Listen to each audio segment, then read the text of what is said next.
Assalamualaikum warahmatullahi wabarakatuh. Di kuliah yang kedua ini, mata kuliah Kaidah Usuliyah dan Fiqhiyah, kita akan membahas mengenai beberapa macam hal yang berkaitan dengan Kaidah Usuliyah dan Fiqhiyah. Salah satunya adalah mengenai dalil, qawaid usul fikih, al-usul fikih itu apa, nanti juga metode ijtihadnya bagaimana, istinbat hukumnya, yang itu menjadi tujuan dari kita mempelajari kaidah usuliyah dan fikih. Lalu sebenarnya pengertian dari kaidah usuliyah itu apa, objek bahasanya bagaimana, dan beberapa kaidah-kaidah usuliyah dan kaidah-kaidah fikih. Karena ini memang terbagi menjadi dua, yaitu yang pertama adalah kaidah usuliyah, yang kedua adalah kaidah fikih. Salah satu kitab yang menerangkan terkait itu juga ada misalnya di kitab Waraqat, itu juga dijelaskan mengenai beberapa macam masalah-masalah hukum, lalu kaidah-kaidahnya juga di dalamnya juga dijelaskan. Nah, terkait dengan usul fikih atau yang disebut sebagai cabang ilmu, yang ini selalu berada di dalam hukum, yang pastinya mempunyai pegangan-pegangan atau aturan-aturan yang dijadikan acuan di dalamnya. Nah, pedoman-pedoman ini yang disebut dengan kaidah, gitu, atau ketentuan-ketentuan. Ini yang menjadi landasan bisa berjalannya usul fikih, yang nanti berlanjut kepada produk hukumnya yaitu fikih. Nah, para ulama dan dalam mencoba mempelajari hukum, baik itu melalui Al-Quran dan juga melalui sumber-sumber hukum yang lainnya, ini menggunakan berbagai macam kaidah-kaidah. Jadi menggunakan kaidah sekaligus bisa membuat sebuah kaidah baru. Nah, alasannya kenapa? Alasannya kita memang harus memelihara kaidah-kaidah ini agar hukum berjalan sesuai dengan aturannya. Jadi tidak menyalahi aturan-aturan yang sudah ada. Kenapa sih kaidah ini sangat penting sekali? Bahasanya supaya seseorang dalam menentukan hukum tidak sembarangan. Ada yang dijadikan pegangan dalam kita mencoba melihat hukum atau mencari hukum di dalam sumber hukum Islam, di Al-Quran, hadis, atau pendapat-pendapat ulama. Kita harus hati-hati di dalamnya, karena banyak sekali ilmu-ilmu yang itu akan dijadikan bekal untuk kita bisa memahami hukum yang ada di dalam Al-Quran ataupun di dalam hadis.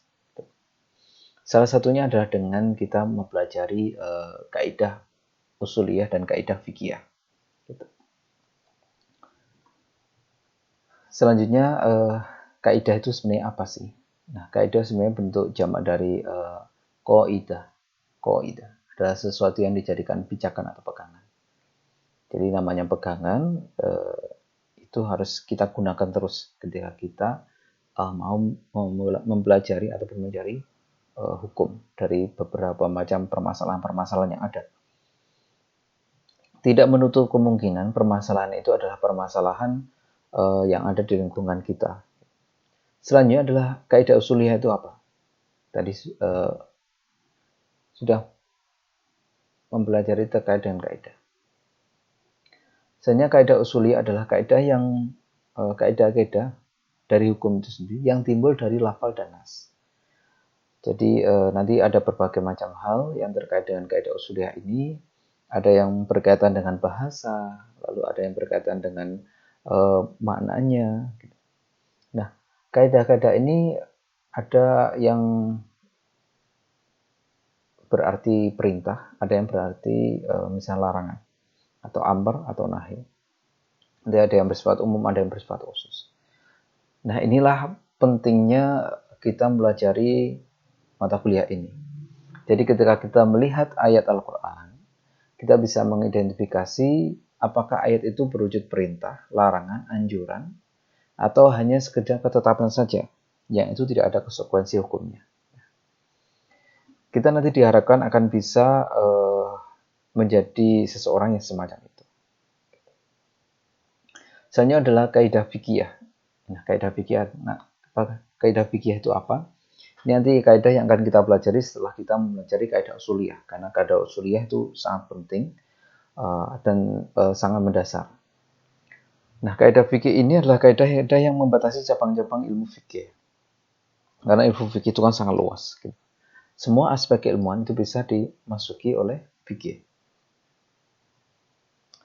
Kaidah fikih ini juga menyakup masalah-masalah rahasia hukum syara ataupun hikmah-hikmah.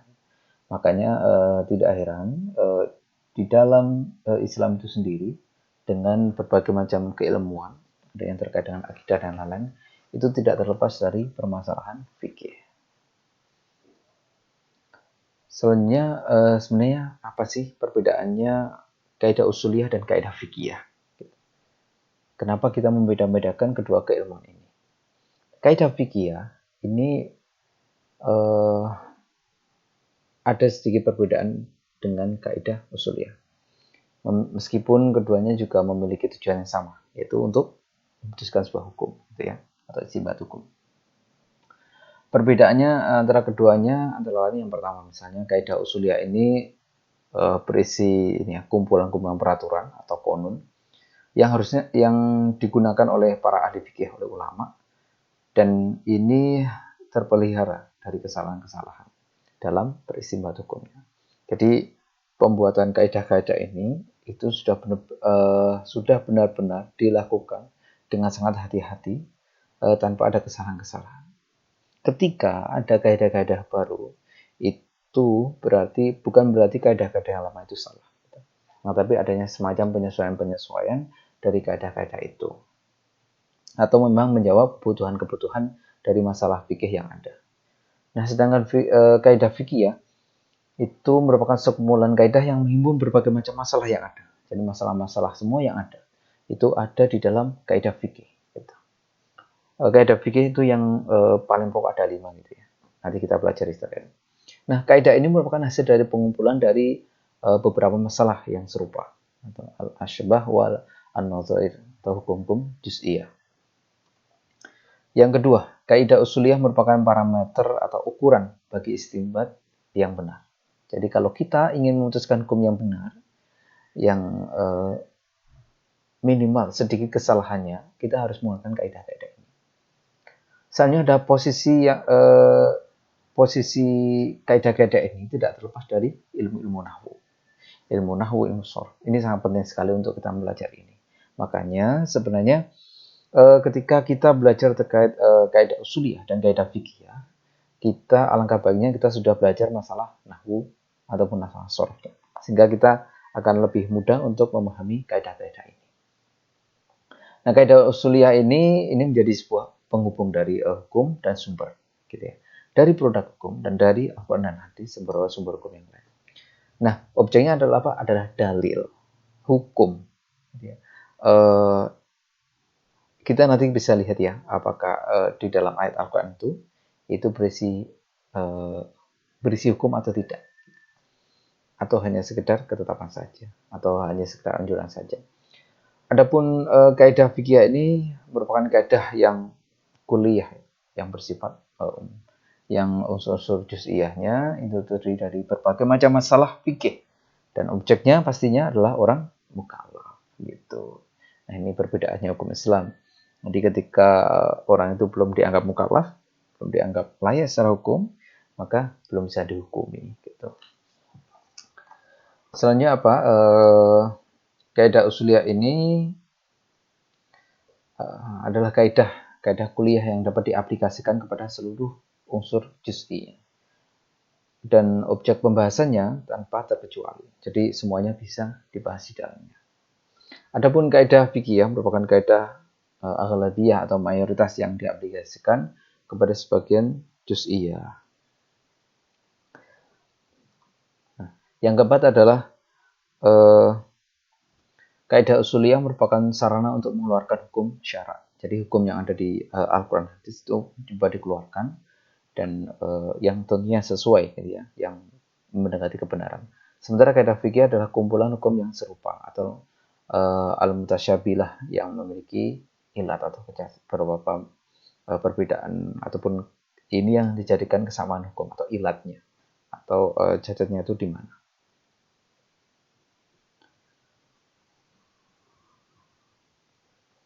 Selanjutnya yang kelima adalah kaidah usuliyah muncul sebelum furu, sebelum adanya cabang-cabang hukum. Sedangkan kaidah fikih muncul setelah furu. Nanti kita pelajari terkait cabang-cabang hukumnya atau furunya. Yang keenam adalah objek kajian kaidah usuliyah adalah dalil-dalil hukum. Ini ada dalam Al-Quran misalnya. Dan sebagian aspeknya, sedangkan objek kajian kaidah fikih itu ada pada perbuatannya. Satu kepada materialnya, satu kepada perbuatannya, atau istilahnya kalau misalnya jarimahnya gitu ya, kalau di dalam qaid fikih jinaiyah. Selanjutnya kaidah yang ketujuh adalah atau perbedaan yang ketujuh adalah kaidah usuliyah muncul lebih dahulu. Ini pasti ya, makanya kita pelajari kaidah usuliyah ini sebelum kaidah fikih. Daripada muncul, jadi sebelum kaidah fikih sudah ada kaidah usuliyah. Nah, kaidah usuliyah ini dijadikan sumber-sumber hukum atau istilah yang sudah dimulai sejak zaman Nabi. Jadi sejak zaman Nabi kaidah ini sudah ada. Jadi ketika kita belajar ini secara tidak langsung kita juga mempelajari apa yang dilakukan oleh Nabi Muhammad SAW. Seperti itu. Yang kedelapan adalah kaidah usuliyah tidak mengkaji hikmah tasri atau dan tujuannya. Nah, jadi masalah-masalah hikmah ini dari ketentuan hukum ini tidak dikaji, tapi mengkaji cara mengeluarkan hukumnya. Jadi Al-Quran itu bersifat global, Makanya kita harus hati-hati dalam menentukan sebuah hukum yang kita ambil dari Al-Quran. Caranya adalah dengan apa? Alatnya adalah dengan kaidah usuliyah ini. Nah, tetapi untuk mengkaji ataupun mengeluarkan hukum yang ada di dalam sumber hukum Islam ini, ada beberapa hal yang perlu kita pelajari. Salah satunya adalah dengan kita melajari kaidah usuliyah ini. Adapun kaidah fikih itu berupaya mengkaji tujuannya. Jadi maqasidus syariahnya itu apa? Tujuan hukumnya itu apa, baik secara umum maupun secara khusus. Di samping kita juga harus memperhatikan acuannya atau parameternya untuk mengidentifikasi sebenarnya apa sih makna dibalik hukum itu, atau sebenarnya hikmah apa yang ingin ditampilkan dari hukum itu. Misalnya ada hukum seseorang wajib mengeluarkan zakat. Itu sebenarnya hikmahnya untuk apa? Rahasianya apa di balik hukum itu? Sehingga ketika kita mengetahui hikmah atau rahasianya, kita bisa menerapkan hukum itu ke hukum yang lainnya. Misalnya di Indonesia ada semacam pajak dan lain-lain. Nah, walaupun itu ada sedikit perbedaan terkait itu. Nah, kaidah usuliyah. Kaidah usuliyah kita belajar misalnya yang pertama terkait dengan amr gitu ya. Terkait dengan amr. Amr itu sendiri misalnya ini sebenarnya terkait dengan perintah ya. Jadi lafal. Jadi yang kita tekankan di sini adalah lafalnya. Misalnya di dalam Al-Quran. Ini yang berarti perintah. Berarti perintah. Nanti amr ada berbagai macam hal yang terkait dengan amr ini. Ada yang misalnya seperti tadi, ada perintah, ada itu memang anjuran, itu ada anjuran yang itu sangat atau perlu untuk dilakukan. Itu ada tingkatan hukumnya. Ada semacam ketetapan saja. Makanya di hukum itu kan ada yang di pembagian hukum ada hukum wajib, hukum sunnah, hukum najis, mubah, haram, makruh, dan yang lain-lainnya.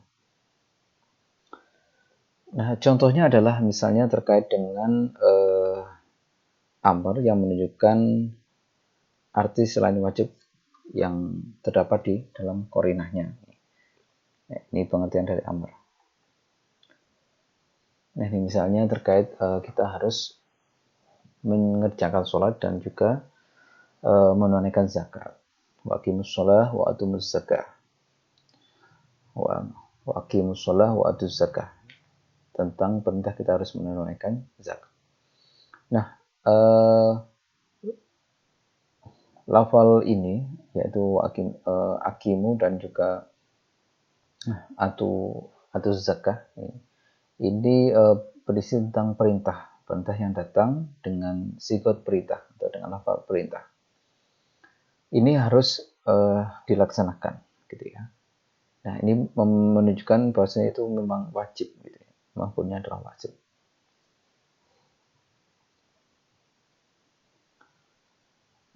Selanjutnya adalah terkait dengan nahi. Nah, ini adalah larangan-larangan. Ini nanti ada ciri-cirinya. Nanti kita pelajari ciri-cirinya terkait dengan nahi ini. Misalnya ada kata la di depannya, gitu. Itu salah satu cirinya. Contohnya terkait dengan nahi ini nanti akan berujung kepada masalah yang berbau haram ataupun makruh. Nah, secara lughawinya pembagian usuliyah, nah ini sebenarnya ada berbagai macam pembagian dari kaidah usuliyah ini. Nah, salah satunya adalah ini. Kita tidak mungkin untuk mempelajari selama 14 pertemuan ini terkait dengan kaidah usuliyah. Karena kita harus mempelajari kaidah fikih juga. Yang ini nanti kita sinkronkan dengan fikih atau yang berkaitan dengan zakat dan wakaf. Yang pertama adalah kaidah usuliyah lughawiyah. Ini tentu sumber hukumnya adalah dari Al-Quran dan dari hadis-hadis itu sendiri. Nah, ini cara mempelajarinya itu sama. Jadi kita lebih terfokus kepada beberapa lafal-lafalnya secara mufrad atau murokabnya. Nah, kalau di ilmu nahwu dijelaskan ya terkait dengan ini.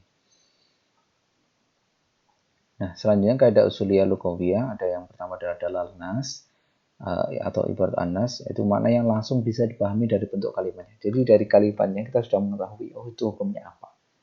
Ya, gitu. Misalnya contohnya ini, wahallallahu bai'a wa harama riba, kehalalan jual beli dan keharaman riba.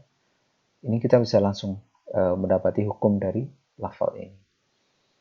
Lalu isyarat anas yaitu makna yang tidak bisa langsung kita mengerti, namun diperlukan perenungan karena ini adalah makna yang lazim.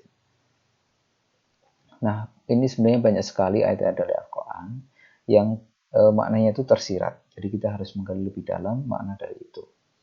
Ini misalnya contohnya terkait dengan nafkah istri, nafkah pada istri ya, berupa rezeki atau pakaian. Nah, secara lafalnya kita tidak bisa mengetahui langsung untuk menentukan hukumnya. Maka kita harus memahami dengan sungguh-sungguh apakah seorang ayah itu harus menanggung nafkah dari anak-anaknya karena mereka adalah miliknya bukan milik orang lain. Nah, ini sebenarnya apa sih makna dari masalah ini? Nah, maknanya adalah misalnya terkait dengan perwalian anak, terkait dengan waris ayah yang juga menjadi ini ya, ada namanya asobah atau penerima dari sisa warisnya itu. Lalu jika anak meninggal itu ketentuannya bagaimana? Ini diterangkan di permasalahan-permasalahan waris. Misalnya anak angkat itu bisa tidak mendapatkan waris dan lain-lain. Nah, itu yang perlu kita gali dari lafal untuk kita mengetahui hukumnya. Sebenarnya berdasarkan kepada pemikiran bahwa tiap-tiap masalah yang dari korinanya, yang itu menunjukkan larangan harus mengandung arti yang hakiki. Itu yang dari nahi itu ya. Ini misalnya wala taqrabuz zina. Ini kita harus menjauhkan diri. Jadi jangan kita mendekati zina. Itu bentuk larangan. Lalu adalah anas, yaitu makna yang pahami dari roh atau nas atau rasionalitasnya. Nah, ada kalanya kita menggunakan masalah-masalah yang bersifat rasional. Gitu ya. Ada namanya kita menggunakan logika di dalam penentuan hukumnya. Nah, sama terkadang. Misalnya kita harus melihat juga kebudayaan saat hukum itu turun atau asbabul wurudnya atau asbabul nuzulnya, sehingga kita bisa mengetahui dari lafal itu sebenarnya maknanya apa, maknanya larangan atau hanya sekedar kalimat saja, sekedar lafal saja yang tidak memiliki makna hukum. Nah, ini seperti misalnya lafal bahasanya sebenarnya kita tidak boleh untuk mengucapkan atau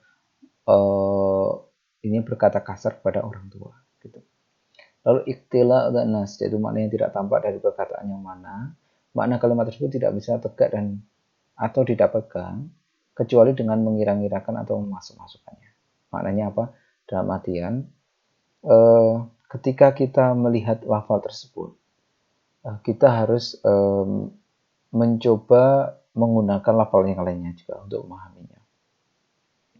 Misalnya ini, haramat alaikum ummahatukum wa binatukum, yaitu yang diharamkan adalah menikahi mereka. Yaitu, kata menikah ini perlu disisipkan karena tuntutan nas tersebut memang seperti itu. Nah, maksudnya apa? Kata menikahi ini itu harus kita pahami. Sebenarnya menikahi ke siapa?